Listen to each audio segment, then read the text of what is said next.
Williams Olomo from Maija TV. Right now beside me, I have Maija G, known as Maija Garcia.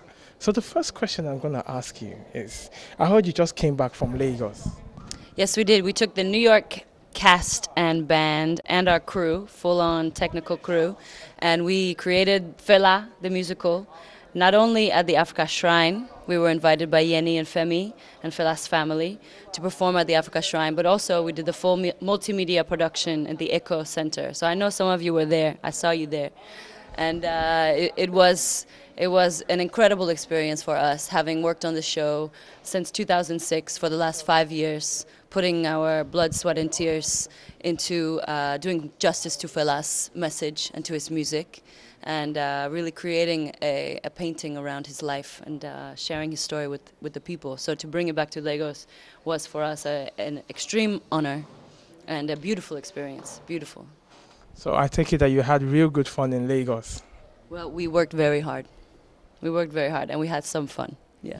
Okay, good. So I just wanted to know, like, what motivated you guys to, like, put the team, Fela, together, to come up with the idea with the shrine on Broadway and everything?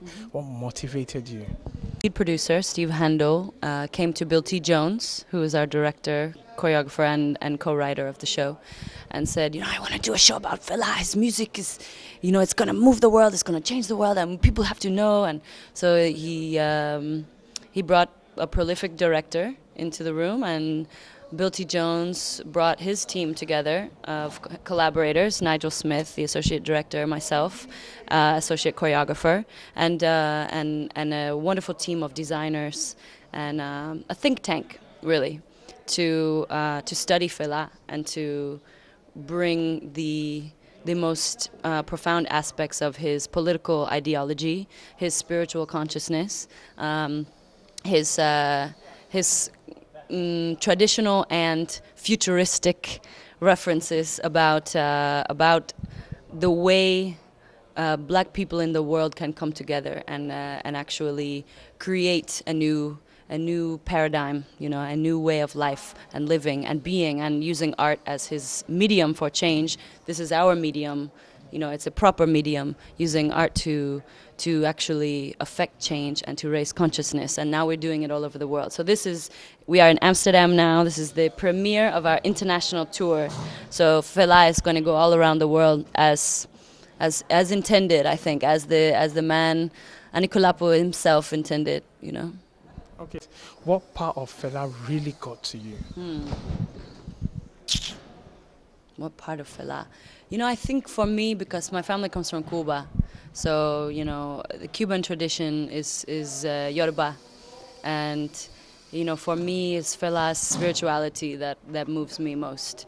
It's his insistence on ritual, on, you know, gathering, making a concert accessible to many people, you know, not charging so much at the door, so it's like a public space, talking back and forth with the audience, engaging them, asking them questions and allowing them to challenge what's being said and done on stage, but also the spiritual rituals that he would engage in. It's like allowing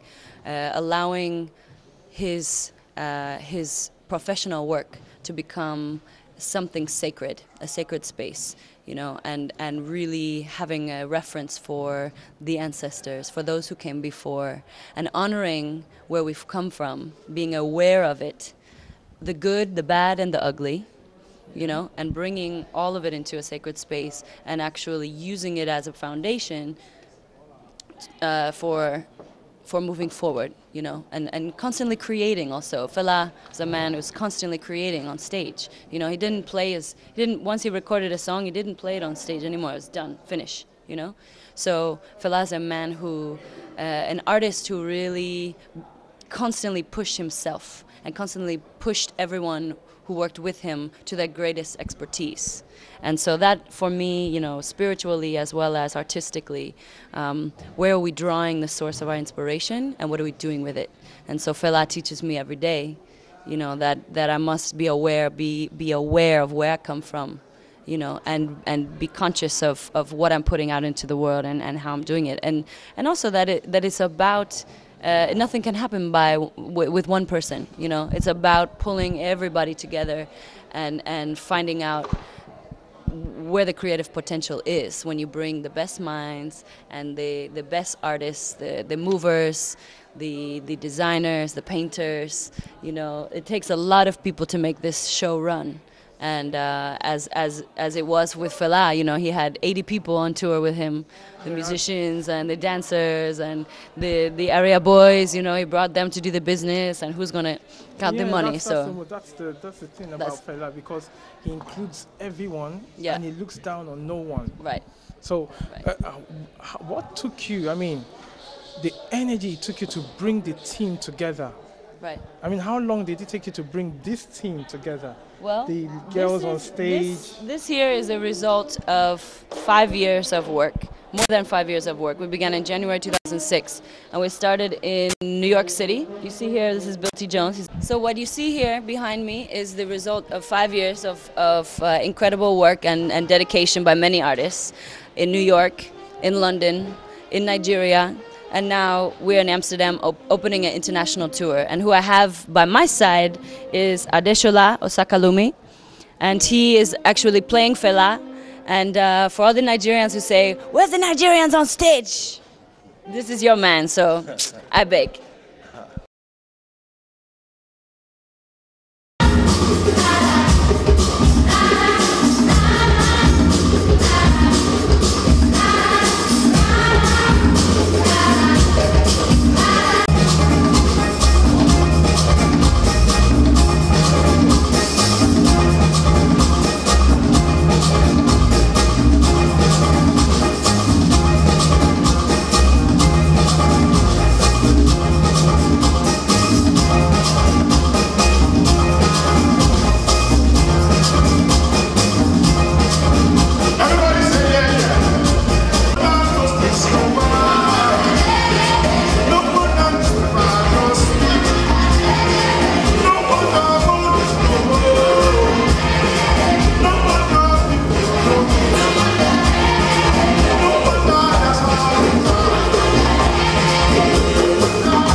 Many people said that I would never perform again. But here we are. And whether you have been following us all along or are brand new and curious about what goes on here in the shrine, we're happy that so many of you could join us here tonight, especially considering how dangerous this area is and how dangerous we are. So says Reuters and the Nigerian government. And if you're anything like me, you feel much more safe knowing that soldiers are there, those fools in uniform are outside. We're fortunate that our military dictatorship is so interested in our well-being and our whereabouts. We got them mosquitoes just buzzing around. We appreciate it.